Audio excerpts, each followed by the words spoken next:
In this lesson, we'll create our first scene in our 2D platformer project. Coming back to last lesson, we actually created a new project, and when you've created a new project, the projects from the past that you created will appear in this list window here in Godot. Now, you'll notice that the name of the project is here, and the actual folder name where the project has been saved. Now, you will be opening lots of these projects in the future, so what we need to do is make certain to highlight the project we want to open first of all. If there's quite a few of them, you need to click on that, and then you click on the edit button here, and it opens up Godot. Opens the project exactly where you left it last time, and you'll see we're exactly where we should be here. Now, before we start a new scene, we need to do three important things. We need to create three folders. Now, there's a number of ways you can do this, but as I mentioned before, unless you know exactly what you're doing, and I'll introduce that to you very soon, don't use the Windows Explorer to sort your project out. So what we're going to do, we're going to add three folders inside the file system. So right click on the res root folder, create new folder. We're going to actually call this one assets, and we are going to drag the assets what we downloaded from the intro to the book into the assets folder. We're going to create another folder, and this time it's actually going to be scenes, so create new folder.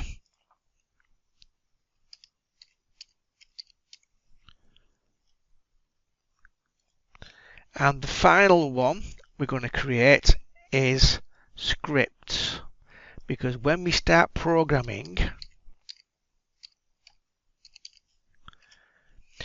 we will save all our scripts to the scripts folder. Now, the scenes folder is where we will save all of our scenes. Now, be very, very careful, guys. When you're creating the scenes and scripts and using different assets, make certain you keep your project organized from the very, very start.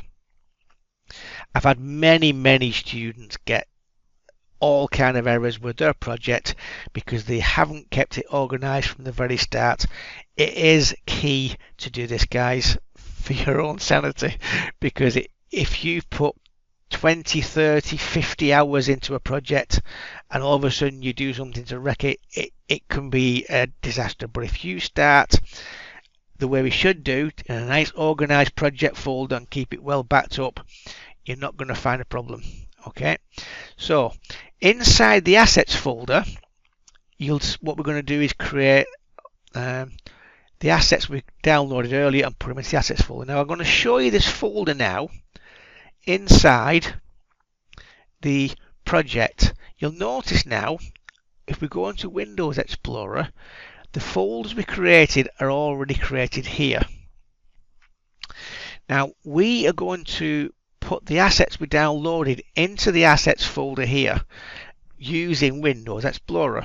It's a little bit faster than doing it inside the project, but you only do it once. So if I go to here, we downloaded the main book assets folder earlier. I'm going to get the contents of this, so I'm going to left click on the top item. I'm going to shift left click at the bottom. I'm going to right click, copy them.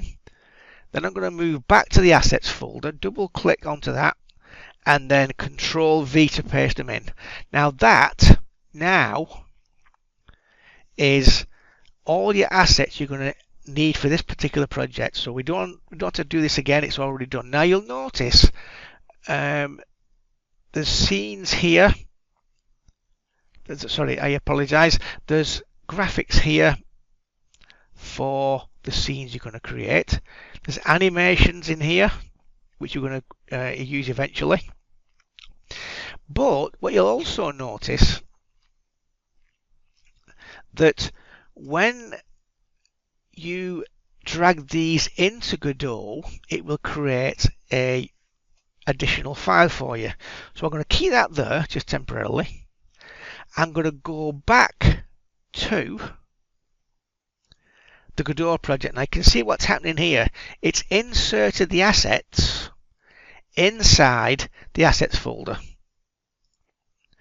but it's also done something new on the outside of the folder as well.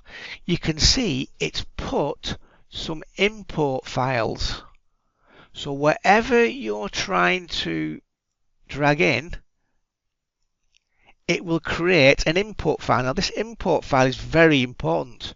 So we're going to show you an example of one, but you don't change these type of things in here. Don't edit it in some kind of way unless you really know what you're doing. And there's generally no need to edit these. So if I go edit in Notepad, you'll see all that has been actually created by Godot. So it can actually recognize exactly what's been put inside there. So for the B graphic, or PNG in this case, it says importer. It's a texture that it's importing. It's a compressed texture 2D.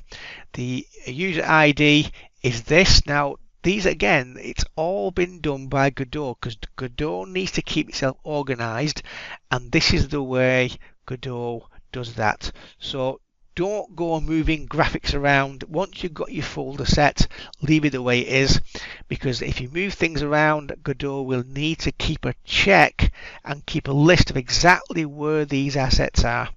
So you don't need to you don't need to do anything like that from now. Just keep it the way it is and you'll be fine. So we can close that down, and you can see all the assets we're going to use now are in here. Right, let's go to create our very first scene. We're going to create a ground scene. Now inside this ground scene, I've got a ground type graphic. Now this can be any graphic that you want, but just for this video series, you won't need any other assets other than what's already in the assets folder here. You won't need them, but as and when you get more experience and creating your own projects, go and get your graphics from wherever you want to, and then even better, create your own in software programs for graphics.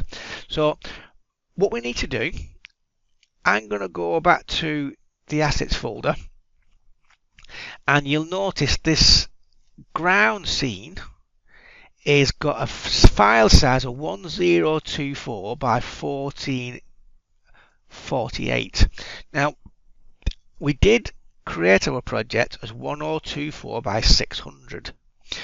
The reason why I've gone longer than 600, because the ground needs to be longer so the player won't fall off the edge of the scene as and when the player goes off the screen. We will cover more about that later. But you'll notice the assets that we create are very important. So if we go to the game over screen, for instance, that is 1024 by 600. If we go to the winner text, that is 1024 600, and that will fit perfectly inside your project area. So a bit of preparation goes an awful long way here, and that old adage of a saying, fail to prepare, prepare to fail, is a really useful one to remember in computer programming and projects in computing. Okay, another background there, 1024 by 600. So all these have been very well prepared assets. So what I want you to do is make certain that the assets that you prepare are the correct size for your project area at the start. Okay, so we're going to create a simple ground scene. Now, when we're creating scenes in Godot, there's lots of different node types. I'm not going to cover them here. We'll just cover them as we go along because we use the similar ones very regularly. In this particular case, we're going to scene, new scene. We get these options here. Now this 2D scene we're only going to use when we're creating a main game level scene. So for now we go to other node, left click, and this search box we're going to do a static body 2D. Now as I type, the selections drill down. So we want the static body 2D type node. Static because it's not going to move, but it will react to physics. In other words, when the player lands on the ground, the player won't fall through the ground per se. So we've got to do a static body 2D. Either double click onto it or click onto create. Now you'll notice that this part of the scene lands here. Now very important, we're going to rename this node straight away. Don't wait, and we're going to call it ground. Okay, click off that. Now you'll notice there is a warning here. I'm going to cover that in a minute, but if you hold your cursor over the scene, you'll see it states very clearly what type of node that is. So if you ever wanted to change the node, you can right click and you can change type here. So if you do a wrong node by mistake, you can change that here. But if you're going to do any changes to the node, I would do it very fast as soon as you notice the mistake, because it can have lots of implications on many things in Godot if you don't use the right node type. So we leave that the way it is. So from there, now you'll notice if we click onto there, it says this node has no shape. It can't collide or interact with other objects. Okay, so what we need to do first of all, we're going to add a collision shape to this object. So right click the ground, add child node, and then just type COLL, and you'll notice it drills down again. We need the collision shape 2D. Double click. Now you can rename these if you want. I generally just leave them for individual scene, and you'll notice now there's still a warning. Now with the collision shape selected, in the inspector window you'll notice there's a shape property. Click on the empty, and then you actually select what type of collision shape you need. We have got a rectangular type graphic for a ground, so we need to new rectangle shape 2D. Click onto that, and you'll notice now that warning is now gone and disappeared. That puts this collision shape inside the scene. But the next thing we need to do now is create a image of the ground. So again, what we need to do here is make certain when you're adding assets that you need to select the root node, right click, add child node, and this time we're going to use a sprite. So again, sprite 2D appears there, and I'll double click on that. Now this is the image that will appear on the actual play area. You'll notice if I select the sprite 2D, you've got a texture property and it's currently empty. So what we need to do is move to our graphics that we created earlier. We're going to left click and drag the ground inside the texture. Don't simply drag it onto this. That's very bad practice. So you need to click onto the empty, and then you'll see the ground plane appear at the origin. The origin is at 0, 0, X and Y coordinates. If you simply drag the asset into here, it will appear wherever it is, but the root of that graphic would still appear at 0, 0. So if you got the graphic over here, as soon as you move this, you'll have an offset, which you don't want inside here.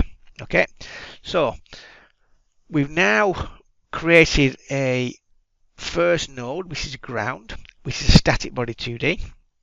We create a collision shape, we're going to adjust in a minute, and then the sprite, which contains the images from there. So if we click back onto the collision shape, you'll notice the collision shape here. Now, what you will be using an awful lot of are these buttons here. We've got the select choice, you've got the move, you've got the rotate, and you've got the actual scale.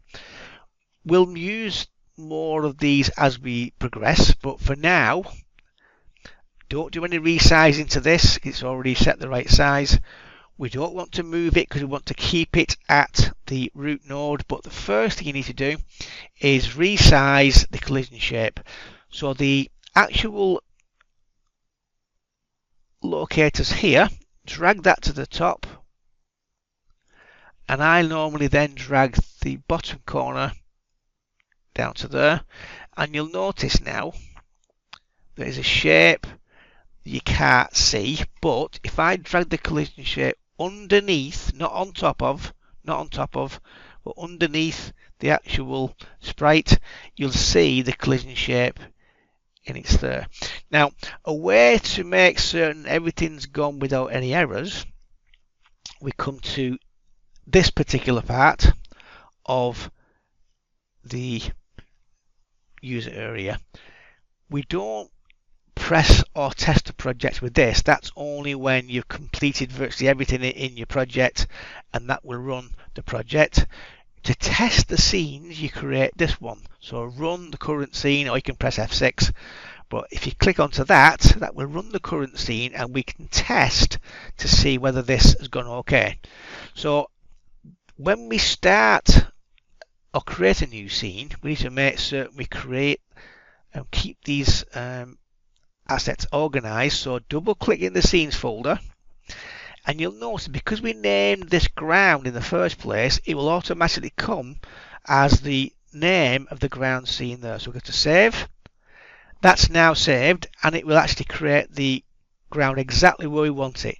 As I said, don't move where this is for now. We'll move this only when we create our level 1 scene in the future. Okay, so that is it for this lesson.